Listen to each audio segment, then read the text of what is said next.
Hello, you guys. It's time to rise and thrive. I'm Tricia Turner. This is Rise and Thrive every Monday, 12 p.m.-ish Central Standard Time, bringing you everything positive about faith, family, finances, and fitness. Pretty much all things revolving around real estate, which is the world that I live in. Every week, I'm usually on here with pretty much my friends, which is super awesome that I have friends in cool places. Today, I get to bring Creston to you guys. And y'all, I'm self-disciplined for one and very scheduled. He is like probably even more than I am. He literally was on a call 1 minute before we were about to start today. And he is, you see, headset on, laser focused on building his business. And ever since I've known him, I don't know any other way. So welcome, Creston. So happy that you're here. Thank you very, very much. It's a pleasure to be here. For everyone that does not know you in the world, number one, tell everyone what you do for a living, how long you've done it, and where you are in the world. Thank you. All right. So my name's Creston Inderrieden. My wife, Holly, and I have been working together jointly. I'm a real estate broker. My wife and I owned our own company before merging it with Realty of America early on.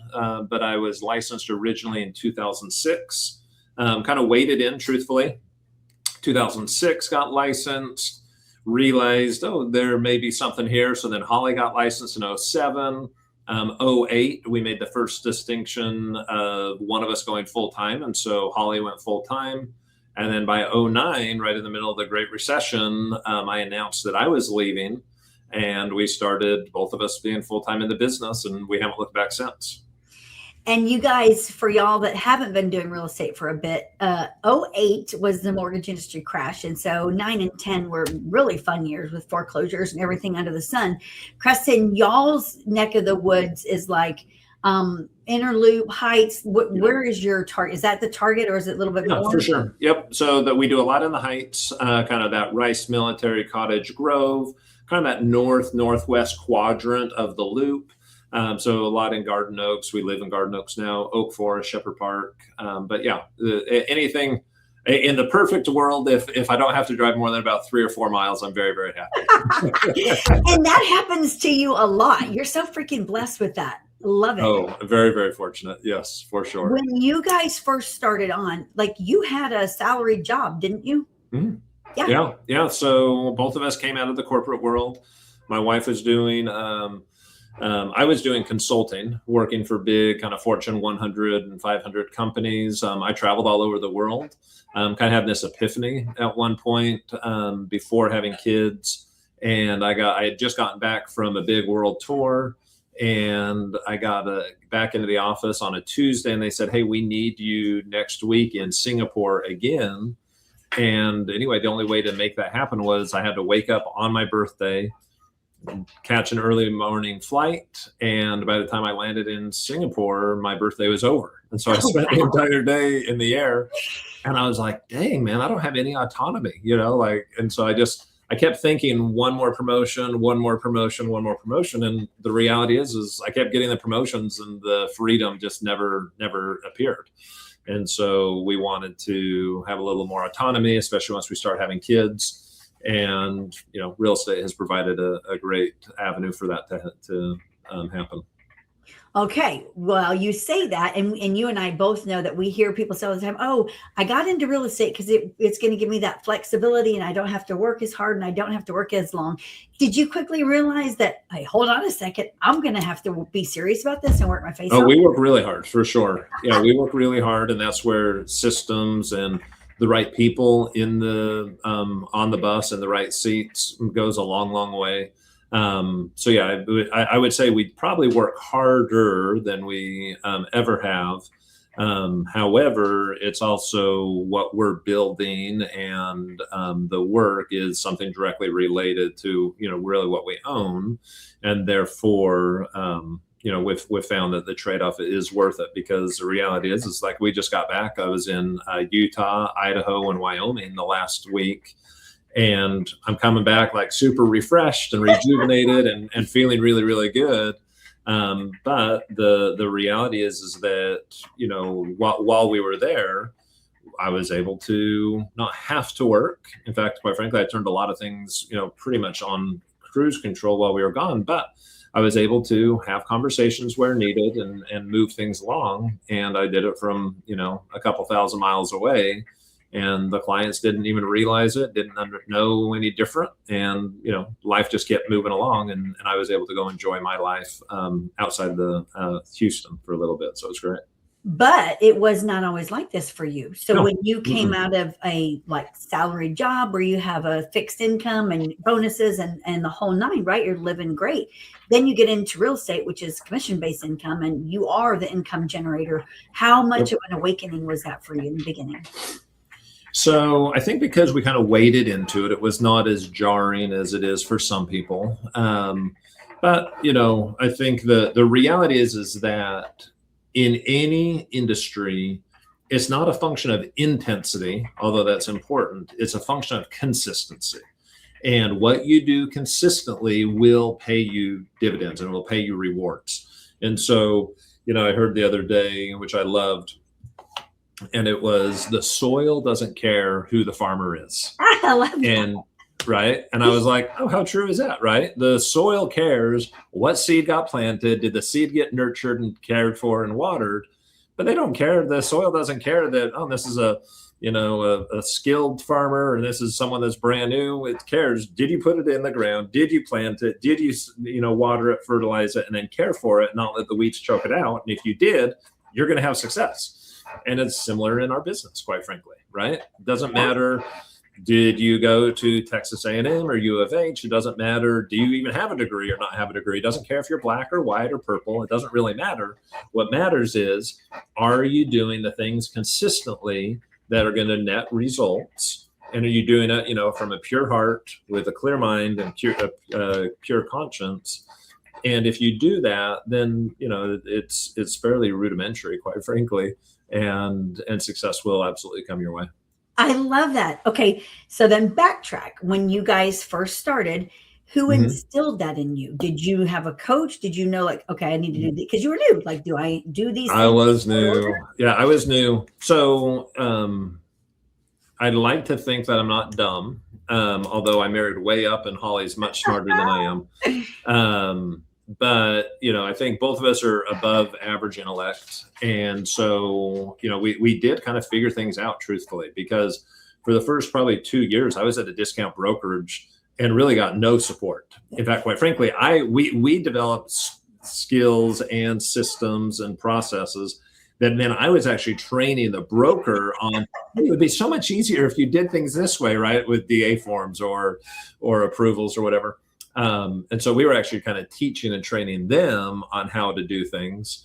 But, both of us, Holly especially, is very much systems driven. She's got her MBA and is really smart that way and super organized. And so she really has instilled and created a lot of that. And I'm more the public facing side of things, of nurturing relationships and, going out, meeting people and kind of closing the deals. But yeah, Holly's been instrumental for sure in putting together the actual systems and structure that has helped us be successful. And it's kind of helped us scale as well. So when you were going through this infancy as agents, and then you decided to get your broker's license, and open your own brokerage, what brought that on? Well, so it's kind of an interesting moment, truthfully. We had been at this discount broker for several years, and I think maybe 3 or 4 years into it, he was getting closer to retirement, and so he and I started talking and about us maybe buying the brokerage, and it was a big discount brokerage. There's over 1,000 agents in it. Wow. And needless to say, I had over time become one of his top. Pretty much every year I'd be in the top 5 out of that 1,000 plus. And anyway, it ended up being this situation where he had kind of alluded to one thing. Basically, I had told him, hey, look, I'm doing so much business. I know you're a discount broker, but I'm paying you the year that I left, I think I had paid him just over $45,000. And I was like, hey, man, I'm teaching your people how to do business. And, there should be a cap on this or some sort. And so originally he agreed. And then he called me in and he said, hey, I've changed my mind. And, we had been talking about buying the brokerage. We've been talking about doing the cap, different things. And he changed his mind, in which he was entitled to do. Nothing was signed. And so, but it rubbed me really wrong. And so I called Holly as I was coming home from that meeting. I said, man, I can't believe he did this. And Holly literally, instead of getting mad, she goes, this is the best thing that's ever happened to you. I go, what do you mean? She goes, you're just going to go get your broker's license and we'll just start our own brokerage and everything's going to be just fine. You don't need to worry. And I was like, okay, let's do it. Right. And so next thing I knew, I was studying for my brokerage license and went and knocked it out. And then, the rest, as they say, is history. And we just kept building, one foot in front of the other. But yeah, it came around really as a result of him not doing what he said he was going to do. Aren't you so grateful for that now? Mm-hmm. Yeah, it was kind of funny. Okay, so then you guys opened IndyQuest Properties. How long ago was that? I think we opened IndyQuest in 2012 is my recollection. Okay. So prior to opening that, or as you opened that, you guys were still doing a lot of production. You have your systems in place. Was it still just you and Holly? Yeah. And then in that window, we hired our first assistant. Okay. So in the interim of when you got your license to opening IndyQuest, you and Holly are running, you're building this business, looking at your business today, because you do a lot of production, and looking back to where you were, are you still doing those same activities, or have you changed anything differently? What would you tell the agents? Yeah, a lot of it's the same. So I'm very much like a relational person. And so we've really tried to nurture relationships. We try to add value everywhere we go, and different groups, whether that's the PTA, whether that's coaching sports teams. We try to add value. Try not to have commission breath to where people feel like, oh golly, he's really pushy. But we try to just add value, be relational, and be the kind of people that people want to refer to. And, we've been very, very fortunate that way, that we run basically what I would say is 100% referral-based business. And, we're not buying leads. I'm not doing, Zillow Flex or whatever. And there's no disrespect towards, and this is the fun thing about real estate. You can build a very successful business a myriad of different ways. And so you can absolutely build a great business with Zillow Flex. You can absolutely build a great business doing, door knocking, calling expireds, calling FSBOs, whatever. There's a lot of different ways to build a really good business.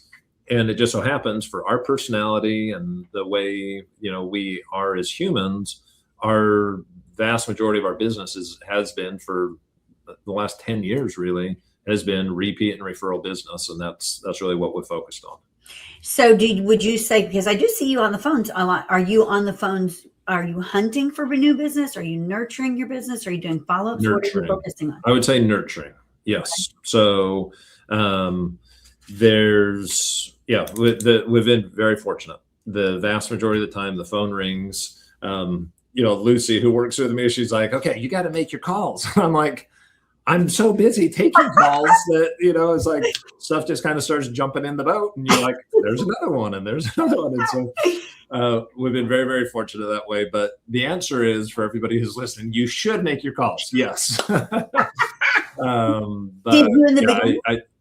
Pardon me? Did you do it in the beginning? Oh, yeah, for sure. And so in the very, very beginning, when I didn't have any leads, I would call agents who had listings. I would offer to host open houses. I made tons and tons of money off of open houses. Yes. There was a window when I was doing Red X and, like really working the expireds. I probably did that for maybe a month or two. And then literally I was so busy. it went by the wayside. But yeah, that's not to say over the years we haven't tried, because especially as other agents would come in and there wasn't as much business for them.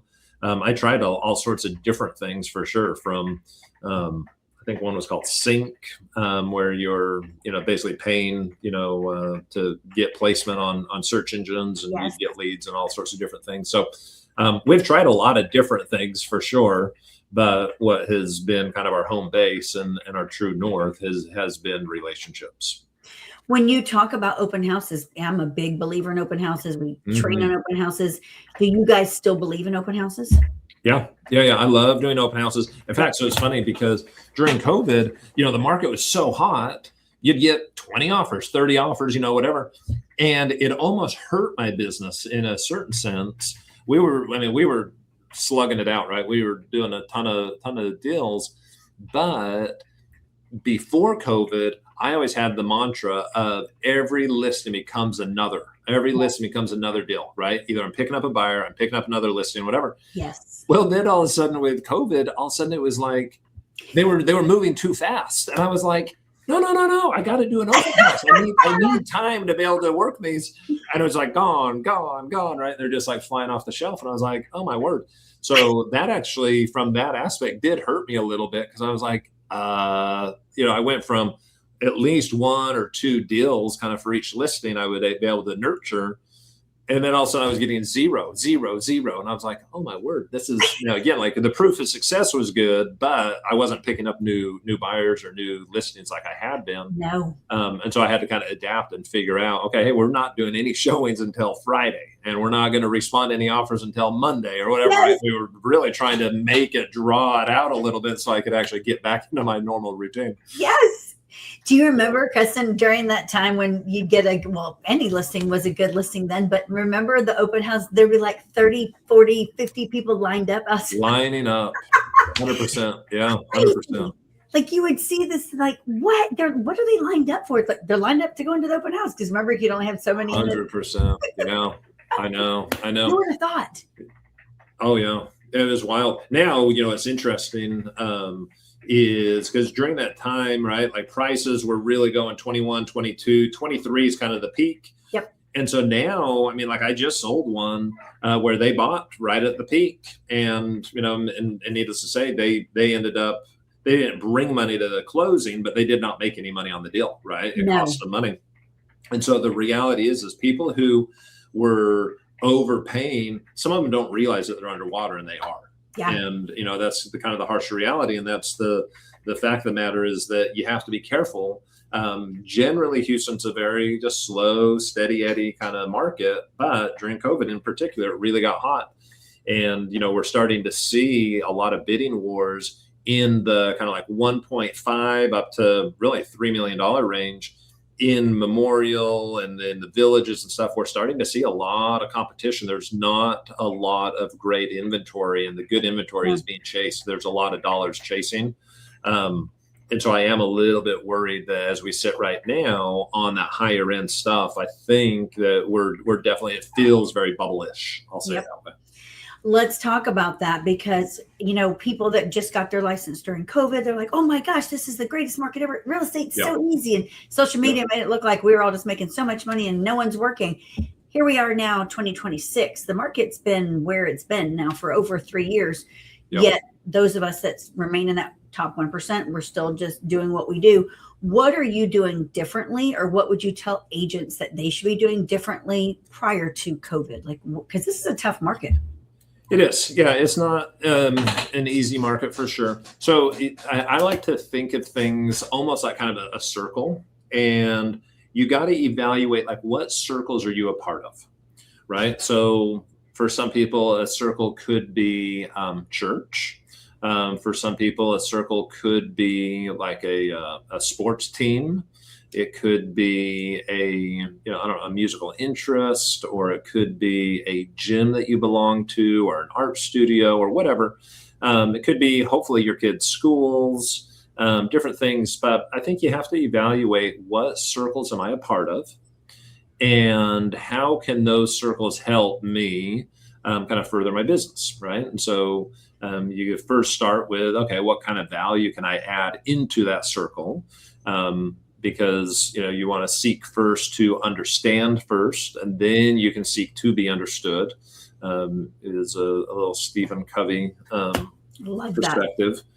And anyway, and so I think for anybody who is struggling, I think evaluate, where are you showing up on a regular basis, and where are you adding value? And if you are struggling with that question, then there's a reason your business is struggling, because the fact of the matter is if you're not adding value in enough places, then your business is going to struggle, period. So you got to figure out ways to become, you've heard it said plenty of times, but people do business with people that they know, they like, and they trust. Well, if they know you, but they don't see you adding any value, or if they don't even know you, you're totally cooked. But if they know you, but they don't see you adding value, if they know you, but they don't trust you, or they you're the one posting, I don't know, beer bong photos or videos or whatever, right? It's kind of like, okay, well, you wonder, I mean, I'm being serious because for sure, plenty of times. And I'm like, okay, if that's the demographic you're going after, then hey, all power to you. That's no problem. But if the demographic you're going after is, I want affluent, connected, multimillionaires, probably shotgunning the beer, is not the right look. I'm just saying. No. But again, you got to figure out like, okay, well, how can I get around those kind of people? Well, you can, even go hang out at the golf course, and yes. you could, literally like go golfing. This was given to me by someone recently, and he was like, when he golfs, he purposely invites one person. So they show up to the course as a party of two. They get paired with another party of two. Smart. And guess what? Now all of a sudden, a hobby that he really enjoys, that's social in nature, now he's connecting with maybe a client, a friend, whatever it is, yes. And they meet two new people. Well, now all of a sudden he just got two new friends, right? And he's doing something. And so that's an example of just constantly trying to see like, hey, can I expand my circle? Oh, well, nobody wants to golf with me. Go out there. Go meet some people, right? And then just show up as a single, and they'll pair you up with two or three. And now all of a sudden, again, you start to meet people. So that would be an example of just kind of like expanding your circle. And again, you're at church, the pew in front of you doesn't, you don't know him. Hey, I'm Creston. Nice to meet you. First time here? No, whatever, right? Yeah. So there's lots of ways that you can do it, but you can't just hide in your home and be a secret agent. Where do you think, when you and Holly were focusing on building your business and taking care of your family, where do you think your circles were? Or where are your circles that you focus on? Church for sure is one.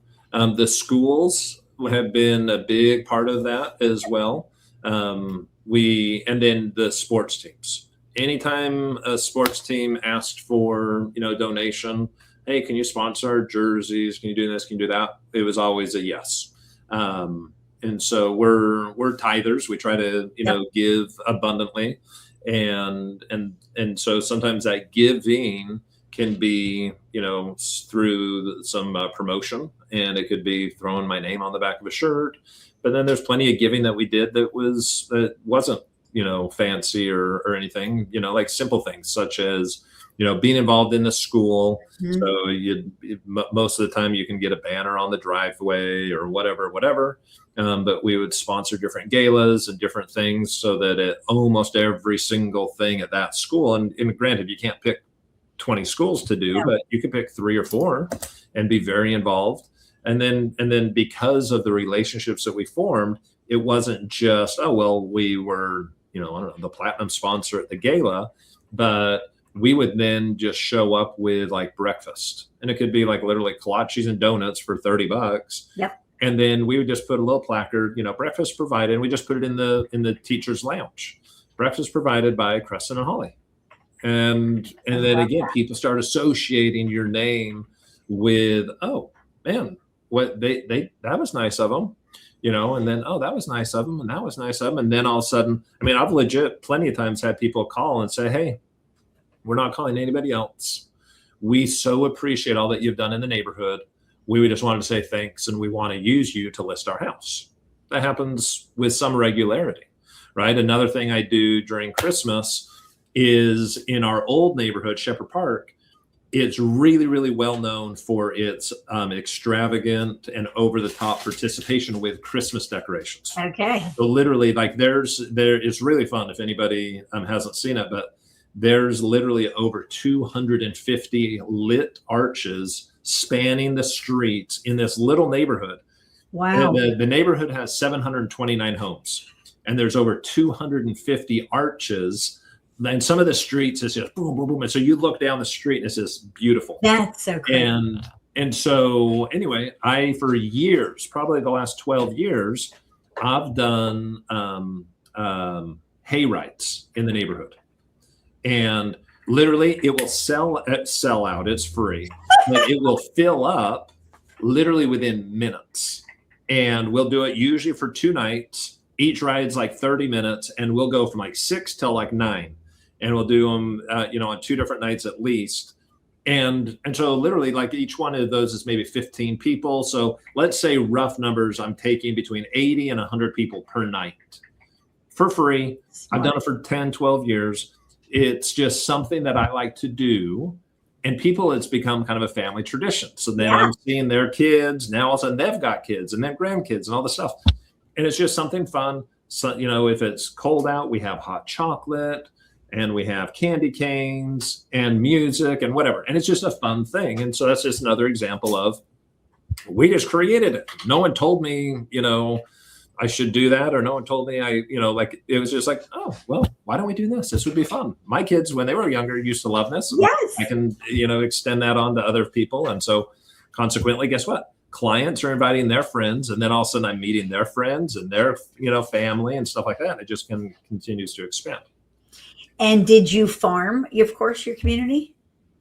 Yes, we did it in a very, I think, cost-effective way, quite frankly, because, with 729 homes, if I was going to do a postcard to every single one of those homes every month, you're going to spend some real money. Yep. But we would just buy advertising in the local news, not even newspaper, local, what would you call it? The little... I know what you're talking about. It's like a little circulating thing that goes out. Yeah. It's a guide, kind of. It's called the Plaza Pulse, and and so we for like not very much money. I mean, maybe like, I don't know, let's say $300 a year, we would get like some placements in it. Plus, then I don't know, once a quarter, or no, probably not once a quarter, probably twice a year, we would get like a full blown like insert for like a few $100, So the answer is yes, we did, make sure that we were staying visible, but not necessarily in the standard traditional way of, I got to be sending postcards every single month or whatever else.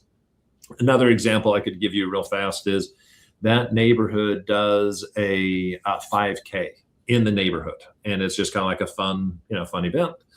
And we created these signs, like when you go to the marathons and people are holding up all sorts of crazy signs, we created maybe like 20 of these kind of funny signs, right? Like one of them was, run like your life depends on it, or hurry up, Ryan Gosling's right around the corner, or just stupid stuff, right?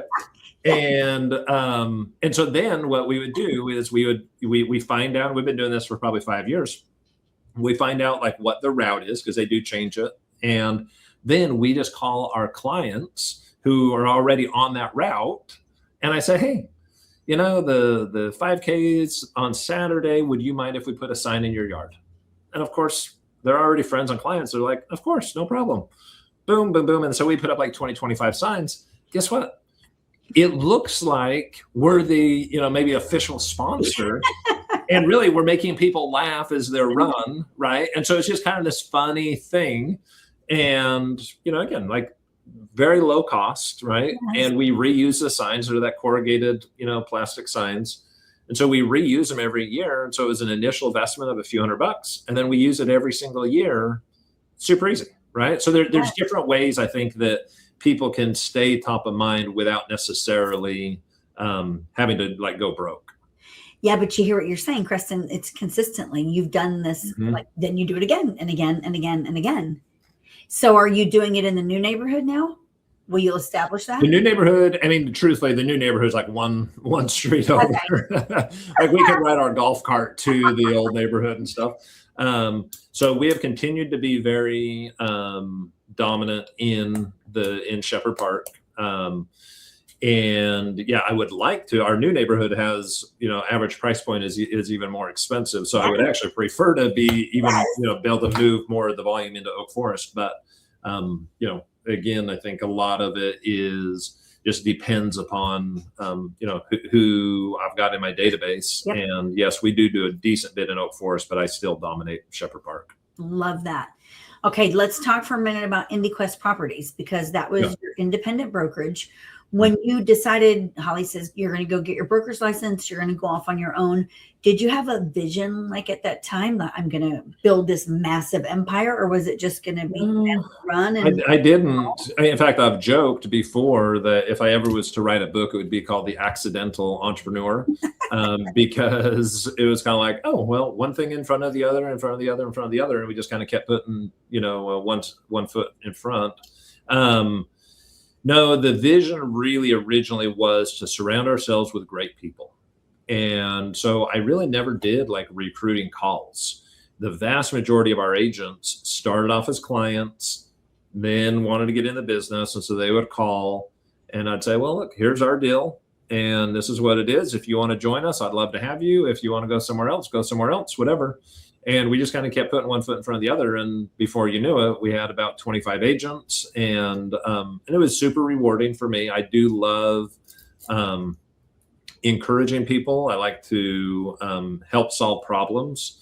And having been in the business long enough, every day there's still something new, I feel like, that I'm learning. For sure. But I have a lot to offer to the agents. And so even now that we've joined Realty of America and I'm not the official broker anymore, I still get plenty of calls. Hey, Creston, how would you handle this? How would you do this? Whatever. And I have no problem with that, right? It's just something that I enjoy doing, because I think if I can pour into other agents and help them become better, then it helps the whole industry as a whole just elevate. And that's kind of what I'm hoping to accomplish. So when you were growing IndyQuest Properties, and then of course, and I didn't know Creston at the time because I'm in West Houston. So we're in like, if you're not from Houston, we're in like complete opposites. Totally different markets. Totally. Like I don't even enter his zone hardly ever. And so we became friends, of course, through Realty of America, but he learned of it prior to me learning of it. And I thought I was an early adopter. Creston, number one, you were running your own brokerage, doing everything right, making money, changing lives. Why in the world would you go into this completely different model when you had it going on? So there's two variables. One, we had already sat down with one of our top producers, and she had considered going to a similar model. She was unaware of Realty of America, but she had been considering going to a similar model. And so I knew that, which she ended up not doing that, but I knew that if she was looking and if she was going to go somewhere else, then that would have kind of a negative consequence with the other agents. So I was kind of aware on the periphery of, if I start losing agents to this type of model, then this could be problematic. And then our brokerage kind of shifted a bit, not the actual brokerage, but the dynamics had shifted where a lot of the agents were really close in, right, in the area that we are office out of. But then a lot of the agents, they were still affiliated with us, but then a lot of them had started moving. I mean, I've got like 4 agents in the Woodlands and down in Sugar Land and Clear Lake. And so all of a sudden people were close, and then all of a sudden they started, moving out on the periphery. And so it became harder to have that familial, close-knit, kind of cohesive group. And so I started realizing, like, okay, things are changing. I'm not necessarily like in a negative way, but just things are changing. And so then, Mark and I have been friends for a long time. And so when he and Eddie called wanting to go to dinner, I was like, I was open to at least a discussion because we had talked about doing business for quite a while. And he's like, hey, this is our opportunity to do this together. And I was like, if I saw one of two things. I generally think of things in kind of look at what the options are. One, I didn't join, and then if in fact it took off, that would be something I would be really frustrated with for a long time. Yep. And or if I joined and worst case it didn't take off, okay, well, what's really worst case? I go right back to where I was, broker owner, and we can like revive the company. It's not the end of the world, right? No. Maybe I lose a few years of momentum and I can go on, but I will have learned and expanded my network, and I will have learned other things. So obviously we kind of decided, you know what, it's worth the risk to make the jump and to see, does this have legs? And, is this going to work the way I think it's going to work? And, here we are. Did your agents believe in it with you, and did they all say yes? I had plenty of people in tears. They were not super thrilled originally. The recurring theme was that they liked what we had built, and they didn't want it to be ruined. But every agent came over with us, and it's been a journey. It's been a ride. As you know, in the very beginning, we were still learning how to process files, and there was definitely it truly was a startup, and it required patience, and it required some thick skin just to be like, okay, we're pushing in the same direction. We just need to kind of get there. Now it's so much different, so much better, and I'm grateful for that. And that just, I think, shows the maturity of an organization, that it can work through some of the tough things that we had to, and now here we are. So yeah. It's crazy that you said the two reasons that you said, because literally when I had my independent brokerage and I went to EXP, I said those same things, but it wasn't so much about the opportunity, because EXP we were growing and it was really just a whole new model. But when I talked to Paul even about switching and leaving where we were and going with Realty of America, I had talked to Mark and I had talked to Eddie on the phone, and I said the same thing. I was like, I know what it's like to be at the forefront of this at the beginning, and this is a massive opportunity. And I said the same like you. If we are successful at what we say we're going to do, which is build the greatest real estate company in America, then this will be life-changing for like so many people.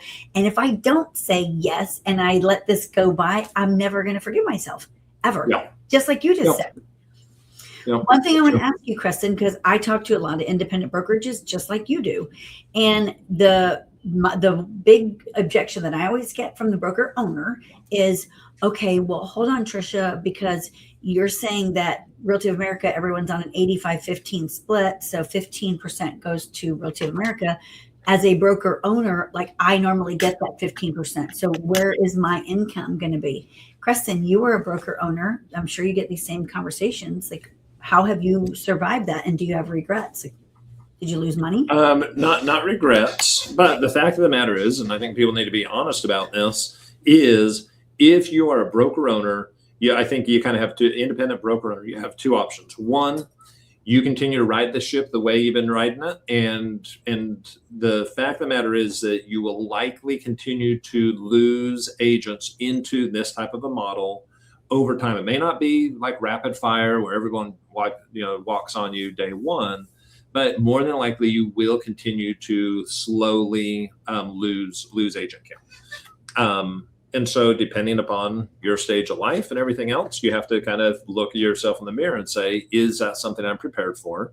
The reality is joining this model, you do have to be committed to growth, because at least with the way we had our brokerage set up, we had heavier splits, and I didn't have caps. I was providing more value, but we didn't have caps in place. So for all of my agents, it was a no-brainer.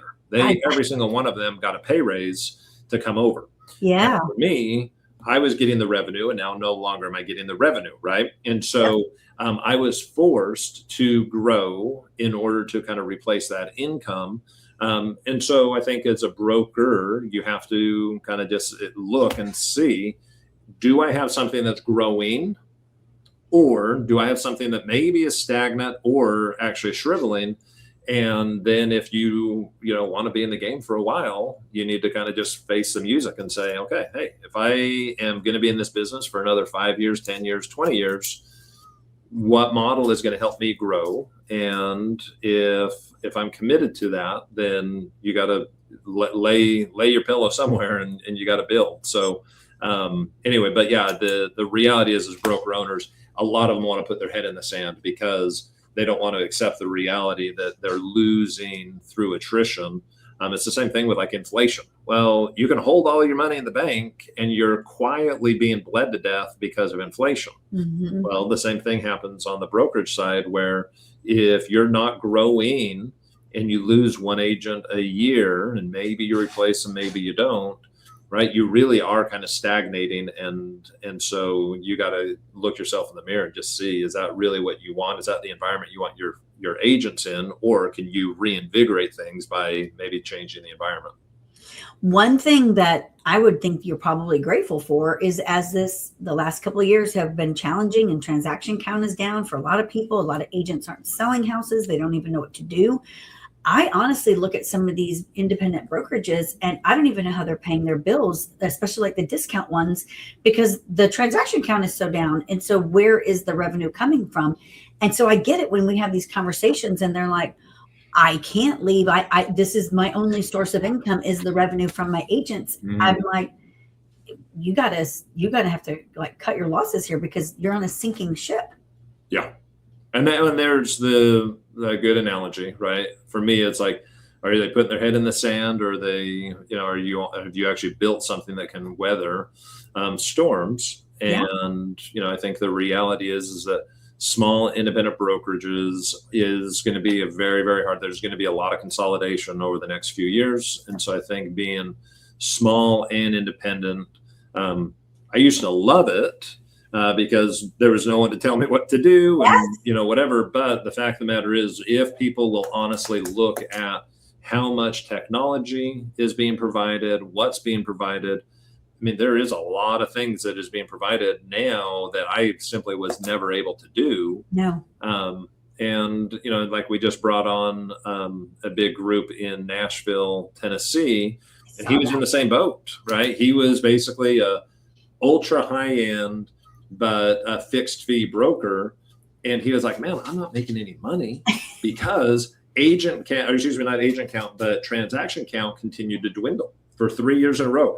Transaction count went down, but total dollar volume went up. So meaning the agents were making more and more money. He was making less and less money. And yet he was pinched in the middle where they kept wanting more and more. And he was like, I can't provide more in order, with shrinking margins. And so he was like, you know what, I need to rebuild. And that's essentially what he did. He basically, half the brokers came with him. The other half has, gone off and done different things. And he's like, I need to rebuild in this environment so that I can actually have something long-term that's going to weather a storm. So now that you've been in it, so now we've been open, it'll be 2 years in September with you and looking at your model that you had before and your agents and your profitability off the agents that were with you at IndyQuest and then where you are today, what would you say is the difference? So probably I'm definitely more open to kind of networking and collaborating with other agents. I've expanded my friend group outside of just Houston as far as who's in the business. And that's been really rewarding. And then I'm now looking at agents not as just a competition, but I'm looking at them as, how can I offer to them value that can be transformative in their own lives and their own careers. And that's been really fun because now I've got, agents in our organization. I've got agents in Austin, in Florida, California, and Nashville, and Salt Lake, I guess. And so, so that part's been rewarding, just to be able to have some contribution to agents that normally I wouldn't have ever had a reason to interact with. So when you look at it, like when you were building IndyQuest, and a lot of it was growing organically because of you being so well known, you're a high producer in the area. Now you're growing outside of your area. It's kind of like growing an independent brokerage, but just on a different platform, isn't it? It is. Yeah. It's very, very similar. That's a good way of thinking of it. But without all these additional costs, right? Because you don't have E&O that you have to carry for this massive policy anymore. That's right. Expensive. Mm-hmm. Yeah, no, definitely. There's some cost savings for sure. And, like I said, it's been really rewarding just to, nobody was ever going to join IndyQuest Properties in Salt Lake City. No. But they'll consider joining Realty of America in Salt Lake simply because they see an opportunity. And so again, the opportunity is much bigger than I was ever able to provide to my own agents. And so that part is really rewarding, and be able to help other people grow, help other people realize their dreams, potential. And that's awesome. So, and it's great because, yes, I'm a decent producer in Houston, But the reality is there's amazing producers all over the country. And now I'm networking and meeting them and, helping them grow their business and encouraging them, and they're encouraging me. And so there's a lot of commonalities and some cohesiveness that starts to be built just because of, again, networking with other agents. So it's been Isn't that super cool? Yeah. So when you look at your vision, had a vision when you guys started IndyQuest Properties. Now you are in Realty of America. You're growing. This is like, wow, this is what this looks like, because it's a completely different model. How has you and Holly's vision changed since when you were opening IndyQuest? Well, it's more, I think, focused on adding value to the agent. So now I view it as I'm still in production, so I got to add value to the client. I've got to add value to the agent. There has to be something sticky that gets to where they actually want to be in our little ecosystem. Yeah. And so we've, been focused on trying to create that. And so, from that aspect, all of a sudden I'm doing stuff like this, a podcast, and I'm doing, sitting down with agents over coffee, over lunch, etc., to help analyze where they're at, where they want to go, and then see, are there solutions that we have either created or could we that would be beneficial to them, and, and helping them grow their own business. Is it harder to balance your time because you're almost kind of running two businesses? I am running two businesses. I just got back from Utah, Idaho, and Wyoming on a nice family trip. And so I'm super rested and relaxed right now.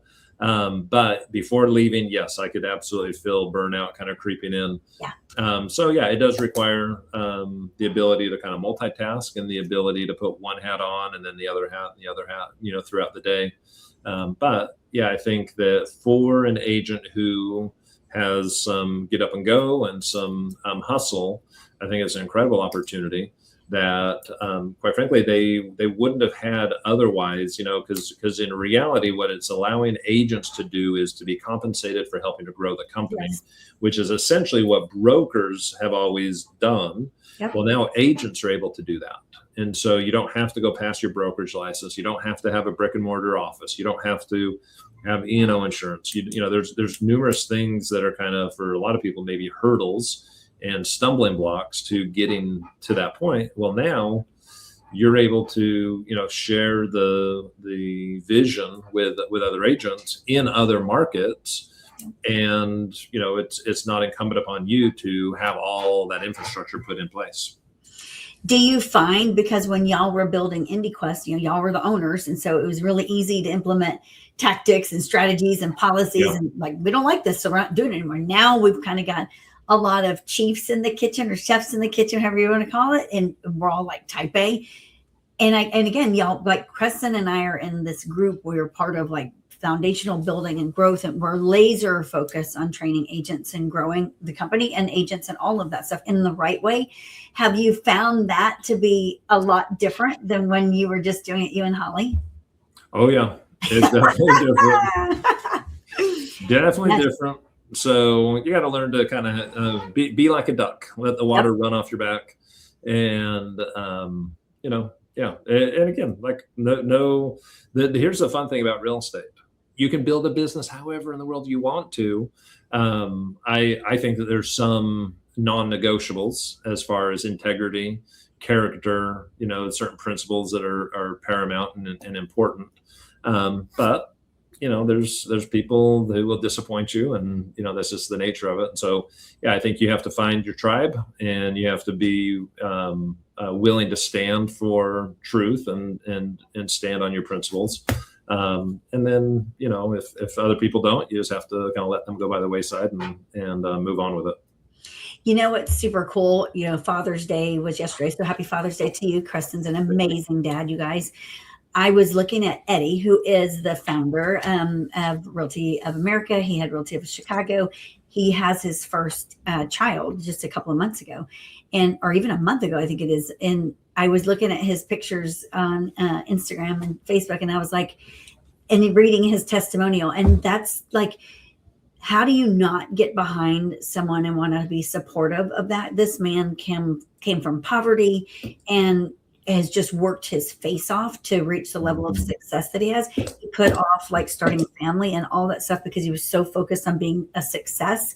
And he said like that was the one thing missing from his life was like, God, am I ever going to have that opportunity? And to hear him talk about faith and he trusts in God, like just, I love that. And for, you know, us in the producing world, we get hit on all the time with, hey, come help me build this brokerage. Hey, come do this. Hey, come do that. And it's like, when I read and know, the more like we get to know like the people that are really building this company, it's like, how do you not want to get behind and link arms with that kind of people and build? Because only greatness can come from that. That's right. That's right. Well, you know, it's been said that thoroughbreds like to be around other thoroughbreds. And, you know, the reality is like winners. I mean, why do we get hired half the time? Because people see success and they want a winner to represent them. It's the same true in this business, right? People want to be around other people that are doing and winning and succeeding at a high level.